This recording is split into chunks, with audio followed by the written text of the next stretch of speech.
નમસ્કાર. 1857નો વિપ્લવ એ માત્ર દિલ્હી, ઝાંસી, મેરઠ અને કાનપુર સુધી જ હશે એવું આપણે માનતા હતા. પરંતુ શું તમને ખબર છે કે ગુજરાતમાં પણ એ સમયે બળવો થયો હતો? તો આપણે આજે 1857ના વિપ્લવની શરૂઆત અને એ પણ ગુજરાતમાં કઈ રીતે થઈ હતી એના વિશે વાત કરીશું. ગયા લેક્ચરની અંદર આપણે 1857ના વિપ્લવના મુખ્ય કારણો ભણી ચૂક્યા છીએ અને આના પછીના નેક્સ્ટ પાર્ટની અંદર વિપ્લવ નિષ્ફળ જાય છે તો તેમના કારણો અને એ વિપ્લવની અંદર મહત્ત્વની ભૂમિકા ભજવનાર ક્રાંતિકારીઓ વિશે વાત કરીશું.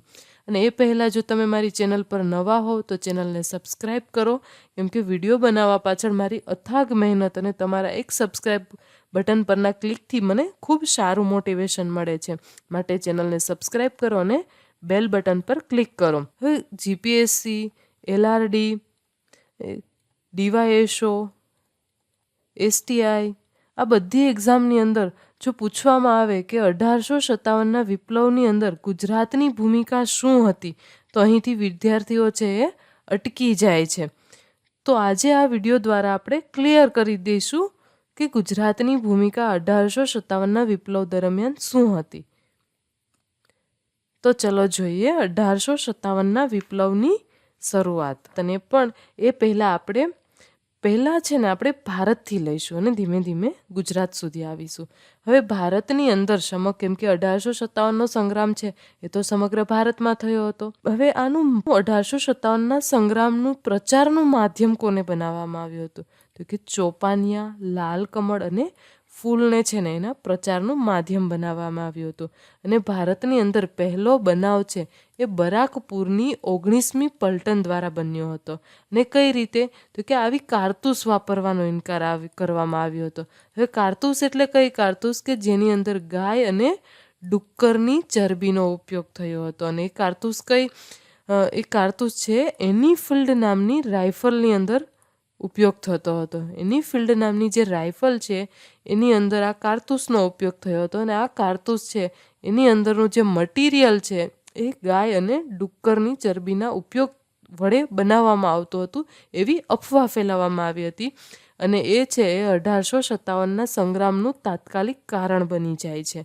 અને ત્યારબાદ આવે છે 29 માર્ચ રવિવાર 1857ના રોજ મંગલ પાંડે દ્વારા સાર્જન્ટ મેજર હ્યુસન અને લેફ્ટનન્ટ બફની હત્યા કરવામાં આવે છે. હવે આ મંગલ પાંડે છે ને એનાથી શાંતિ ન રાખી શક્યા મંગલ પાંડે, કેમ કે સાચો વિદ્રોહ છે ને એ 10 મે 1857ના રોજ કરવાનો હતો.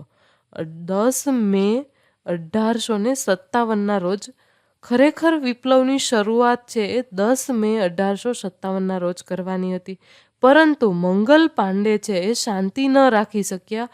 માટે એનું પરિણામ શું આવે છે કે આ હ્યુસન અને બફ જે બે અંગ્રેજ અધિકારી હતા એમને મંગલ પાંડેએ છે એમની હત્યા કરી દીધી.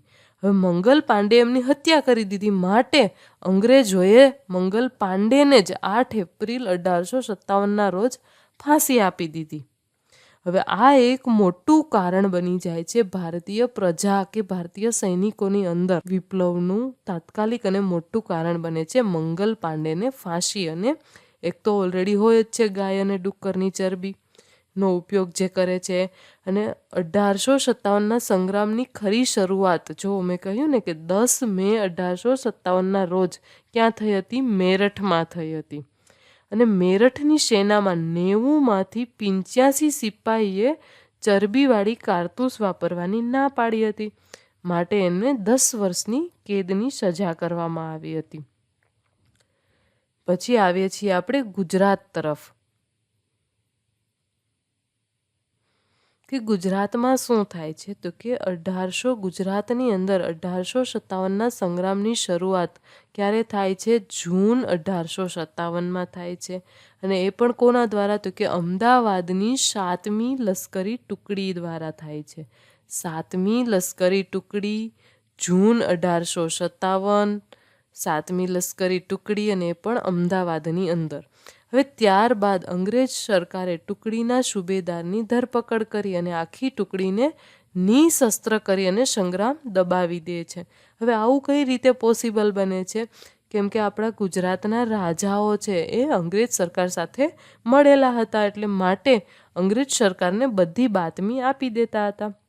અને ત્યારબાદ જુલાઈ 1857માં પંચમહાલમાં, દાહોદ, ઝાલોદ અને ગોધરામાં ભારતીય સૈનિકોએ સંગ્રામ કરી કોળી, ભીલ અને નાયકડા જાતિના લોકોની મદદ વડે સરકારી કચેરીઓ કબજે કરે છે અને અંગ્રેજ લશ્કરે આ સંગ્રામ દબાવી દીધો.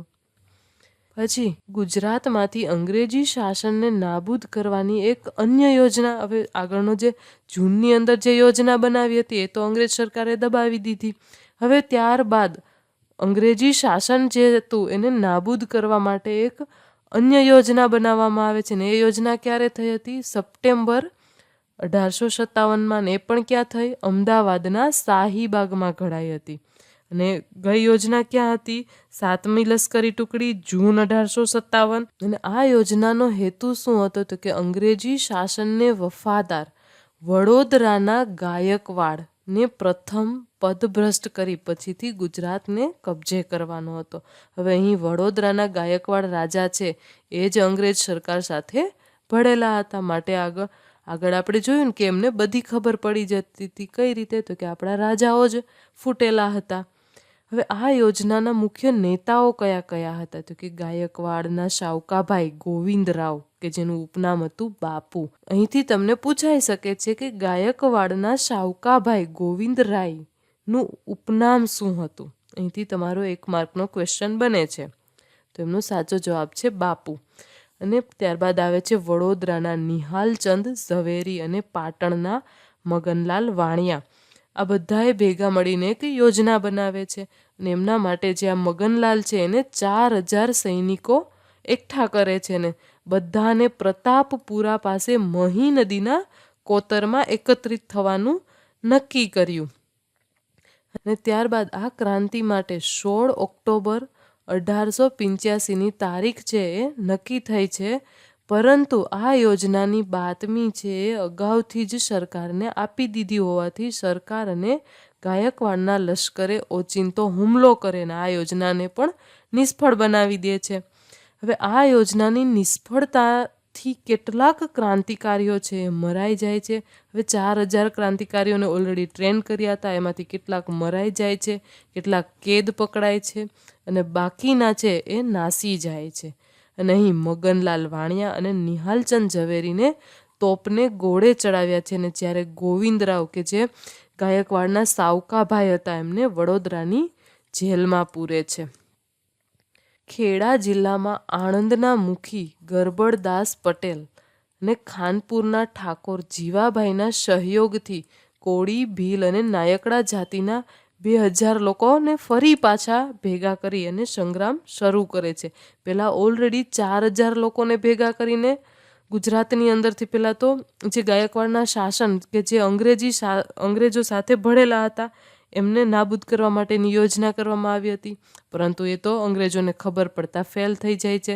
હવે ત્યારબાદ પાછા 2000 સૈનિકોને ભેગા કરી અને સંગ્રામ ફરીથી શરૂ કરે છે. અને તેમાં અંગ્રેજોનો સામનો કરવા માટે કોણ? તો કે માલમ જોશી અને કૃષ્ણદાસ દવેએ પણ મહત્વનો સાથ આપે છે. પરંતુ અહીં શું થાય છે કે ગરબડદાસના જે સાથીઓ છે એ પકડાઈ જાય છે અને તેમને સરકાર દ્વારા તોપના ગોળે ચડાવી દેવામાં આવે છે. અને ગરબડદાસ પટેલને કાળા પાણીની સજા કરવામાં આવે છે અને એમનું અંદમાનની જેલમાં જ મૃત્યુ થાય છે. ત્યારબાદ ગુજરાતમાં જો સૌથી લાંબો સમય વિપ્લવ શરૂ રાખનાર કોઈ હોય ને તો એ છે પંચમહાલની નાયકડા જાતિ, કે જે ભાવ સાહેબના કહેવાથી શરૂ થઈ અને કેપ્ટન રિમર્ડ બેનરના નાયકડાને સમજાવી અને શાંત કરે છે. હવે આ નાયકડા જાતિ, હવે આ નાયકડા એટલે એક આદિવાસી જાતિ કહી શકીએ આપણે, કે આ આદિવાસી જાતિ છે એ કેવી હતી? તો કે એને કંઈ ખબર નહોતી પડતી કે આ લોકો શું કામ ઝઘડે છે, કેવી રીતે ઝઘડે છે, આ ઝઘડવાથી આપને શું મળશે એવી આ લોકોને કાંઈ ખબર નહોતી. પણ બસ આ લોકોને એ જ હતું. અને અંગ્રેજો છે ને એટલા હોશિયાર હોવા છતાંય આ નાયકડા જાતિના જે લોકો હતા એમની પાસે ટૂંકા પડતા હતા. શું કામ? તો કે આ લોકો છે ને પહેલાં તો જંગલની અંદર રહેતા હતા અને એ લોકો શું કરે કે કોઈ પણ માણસ કે અંગ્રેજ દેખાય એને એ તીર કામઠા અને ભાલા અને અણીદાર જે વસ્તુ હતી એનાથી ટાર્ગેટ કરે અને સીધા મારી જ નાખતા હતા. એમની પાસે કોઈ શસ્ત્ર નહોતા, કોઈ શસ્ત્ર ન હતા, છતાં એ ખૂબ આગળ હતા. અને અંગ્રેજ લોકો પછી ગોતવા કરે તો એ ઝાડની અંદર છુપાઈ જાય કે જેથી કરીને એ લોકો મળતા નહીં એમને. હવે આ વિપ્લવની અંદર સરદાર પટેલના પિતા ઝવેરભાઈને પણ ઇન્દોર બોલાવવામાં આવે છે અને ત્યાં તેઓ ઝાંસીની રાણી લક્ષ્મીબાઈના લશ્કર સાથે સંગ્રામની અંદર જોડાય છે. હવે અહીં તમારે મને એક કમેન્ટ કરવાની છે કે 1857ના વિપ્લવમાં ગુજરાતની ભૂમિકા નબળી હતી, હા કે ના? એ તમારે મને કમેન્ટ બોક્સમાં કહેવાનું છે. ધન્યવાદ. જો તમને મારો આજનો આ વિડીયો પસંદ આવ્યો હોય તો ચેનલને સબસ્ક્રાઈબ કરો, બેલ બટન પર ક્લિક કરો અને તમારા જે ભાઈબંધો છે એમની સાથે શેર કરો.